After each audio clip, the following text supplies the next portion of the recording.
Hey YouTube family, Testosterone RN here, and I'm going to talk to you about a device that you can use to protect yourself and protect your family during illness outbreaks or emergency events. It's cheap, it's efficient, and it's easy to use. Let's check it out. So what am I here to teach you about today? Well, I want to teach you about surgical masks. And at first you might think, it's a surgical mask. You put it on, no big deal. But before you click away and change to another video, let me ask you a few questions. Did you know that there's differences between these two? And not just how they look, how they work. Did you know there's a proper way to put these on? Did you know that this one will filter out certain diseases that this one won't? Do you know that in order for one of these to be effective, you should probably have it fit tested? What does that mean? Did you know that there's a contraindication to wearing some of these masks, such as having a beard that renders them ineffective? And what would you use in the event you had a beard to effectively filter out particulate and other diseases? Well, that's what I'm here to teach you about. So this is a standard surgical mask. Pretty simple. It's got two loops on the side for your ears, and it's got pleats in it when you pull it apart, and it makes it wide enough to fit your face. All right. This is effective at filtering out droplet particles. Okay, so when people are in the hospital and they have a disease such as influenza, it's not fine particulate or fine aerosolized virus particles or bacteria that's being emitted into the air. They're larger droplets that are needed to infect people with influenza. So if they're influenza, they get put in droplet precautions. This is a mask that would be just fine for that. Okay, you don't need to really filter out air. You're just trying to block droplet nuclei from being inhaled through your nose or your mouth, right? And then of course you want to probably wear a mask or something to protect your eyes. Those are mucous membranes, and that's another point of entry for things like influenza.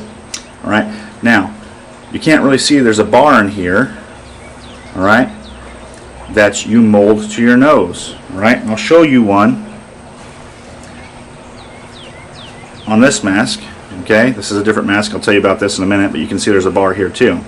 All right, now the trick is when you're putting these on and you form this bar to the bridge of your nose, you don't pinch it up and crease it, right? Because then you leave an air gap where it's not formed around your face. All right, that's the most efficient and effective way to wear one of these.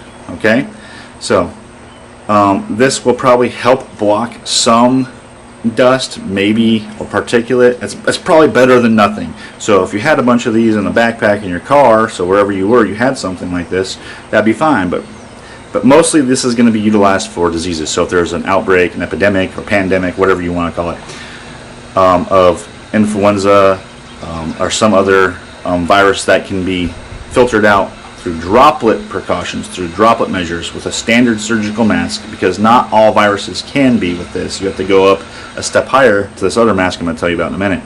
But if it's something that you can utilize this for, this is just fine, and this will prevent you from inhaling a bunch of mist and cough, particles from coughing and stuff that people are emitting in the air in crowded areas like airports, on the bus, public transportation, things like that, office space. All right, so to put this on, what I like to do first is I like to pull the pleats and expand it, all right, and get it ready for my face. Then I grab the loops, put it around my ear,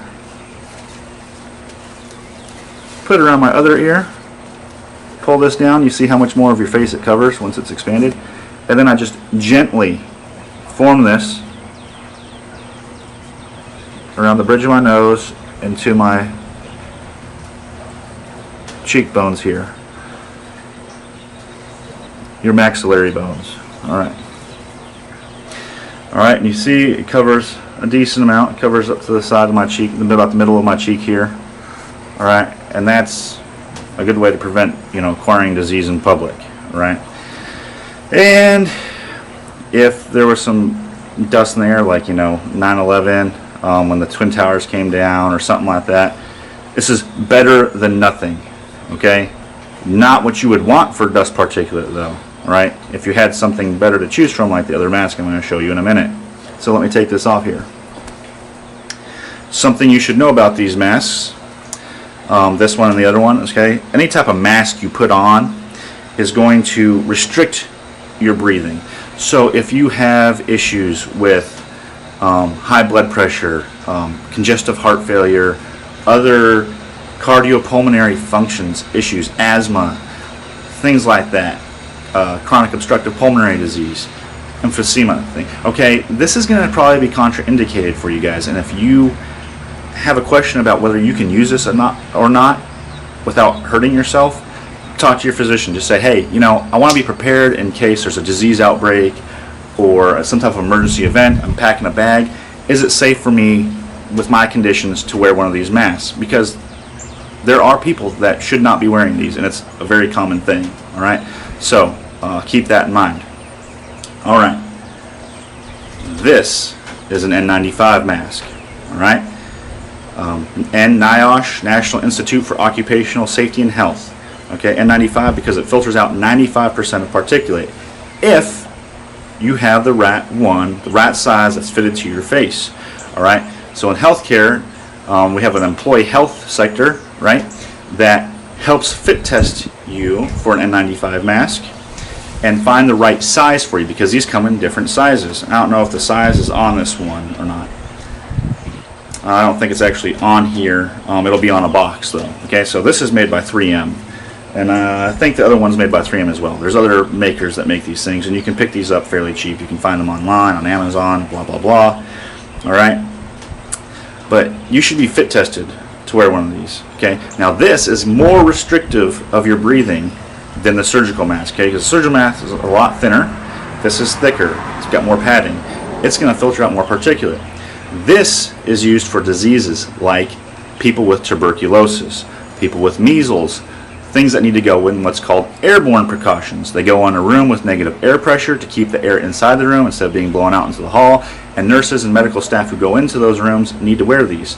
So if you find yourself in a situation where you're around people who might have tuberculosis or measles, all right, and you don't have contraindications to wearing these, any type of comorbidities, any health concerns, such as the ones I've mentioned earlier, this is a better option. Okay, does this filter out fumes? No. Okay, this is not you know, anything that'll filter out any type of gas. Okay, there are some like that out there. They're going to be a lot more expensive. Okay, for the sake of this video, I'm keeping it simple and teaching you basics. Okay, so again, there's a bar here. Now the way this one works, okay, to put this on easy, you have two straps here. You have a top and a bottom. You grab both at the same time. Grab it with your hand. It's kind of funky, and you're just gonna pull these over your head like this. Okay, one goes on the top, one goes on the back, on the bottom. All right. Now this is probably a little small for me, and I wouldn't wear this anyway, and I'll tell you why in a minute. But you're going to take the bar, form it around your face. Okay? Now, when you fit these, and I used to fit test people for these, you always want to look underneath the chin here, alright, and see how well it fits. If it overlaps too much and there's a big air pocket, alright, it's not going to filter out everything effectively. You want to see how it lines up on the sides of the cheeks, on the top here. Did they form it to their face correctly? Alright, and you can tell when you put this sucker on that it's a lot harder to breathe. You're going to work a lot harder, and that's why it's important not to wear one of these if you have any cardiopulmonary issues and you haven't been checked out or approved to wear one of these by your physician. Okay? Anyhow, so again, tuberculosis, measles, probably Middle Eastern respiratory syndrome, maybe SARS. I can't remember about SARS. Let me take this off here. Alright, well actually let me show you one more thing. Okay, why would I not wear this? Right, this is supposed to be a really good tight-fitting respirator. I have a beard. I'm not going to seal here effectively. Alright, now I don't have one of these, and when I have one ordered and when I get it in, I'll make another video of it. It's called a PAPR, P-A-P-R, powered air purifying respirator. Okay, and those are for guys that have beards.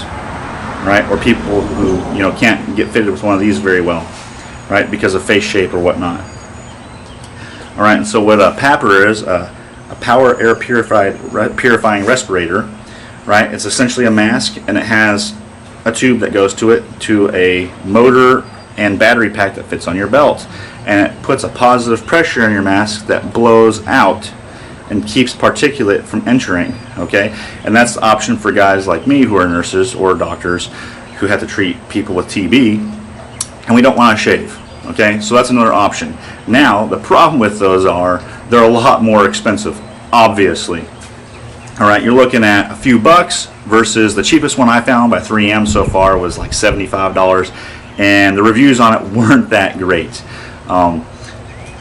Typically, you're going to be looking in probably the $250 to $300 for a decent baseline model, up to $1,000, right? Depending on how fancy you want to go and how particular you are with your equipment and its effectiveness and quality. So, if you want to go the N95 mask route and you don't have contraindications to it, 3M also makes a fit testing kit, okay? And this kit has like a bag that goes over your head with a window so you can see the person, okay? And it has two solutions of saccharin, a 5% and I think a 10% or something like that, or 1% and a 10%, okay? And so you put the bag over their head without the mask on at first. You spray the weaker the solutions in. You make sure that they can taste it when they breathe in through their mouth, not their nose, okay? If they can taste it, then you can fit test them using that method. Now, there's other higher dollar methods for fit testing, okay? This is a cheap, cost-effective manner of doing it at home if you wanted to do it, okay? So, you know, you put the solution in this nebulizer, you spray it in the hood, see if they breathe in, if they can taste it. All right, they can taste it, and then you take the hood off, you pick the mask that you think they can wear or that'll fit their face well, have them put it on, put the hood back over, get the other nebulizer, right, put the stronger solution in, spray in the hood, and then you have them breathe in through their mouth while wearing the mask, okay? And then you want to do something like have them turn their head A, B, C, D, talking or counting, you know, saying their ABCs or something like that while they're moving their head around. Big, exaggerated movements up and down, you know, big breaths in. And if they can taste it, that's not the right size mask for them. It doesn't fit well, or they've pinched the bar at top, or it's not fitting well under here. All right, things to look for. All right, but if they can't taste it, then you're good. All right, now a little trick about that. You don't want them to be chewing gum, eating candy, or have eaten food, you know, 15-30 minutes before that, because then they won't be able to taste the saccharin that's being nebulized into the hood. So those are your options. Once I get the PAPR in, I'm going to show you how to put it on and teach you more about it. All right. So again, surgical mask, standard. Infections that utilize big droplets to infect people, right? This is perfect, right? Bunch of people coughing, it's not a bad option, okay? You want to filter out smaller particles, tuberculosis, measles, this is the way to go, all right? Also, might not be a bad thing to have in your car. 9/11, Twin Towers came down. A lot of people had pulmonary issues because, you know, they're around all that particulate that was just emitted into the air and they didn't have masks on. If you have a mask, you can filter a lot of that out, protect damage to yourself.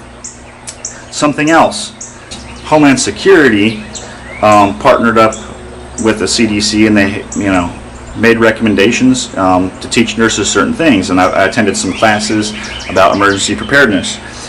One of the reasons they recommend an N95 mask is for dirty bombs or nuclear events, things like that, where radioactive particulates emitted in the air, right? This doesn't just protect your lungs, okay, it also protects you from getting things in your mouth, and when you swallow those things, they enter your digestive tract, okay? There's lots of ways for radiation to hurt you, but if you obviously ingest something, all right, it sits in your alimentary tract for quite some time, you know, and you're going to be emitting radiation from the inside out, as well as breathing, right? So it's another good reason to have one of these things. At least I feel it is. Anyhow, I hope you learned something today. Feel free to leave comments in the comments section or ask questions if there's something I didn't answer, and I'll be more than happy to answer those for you. Stay informed, be prepared.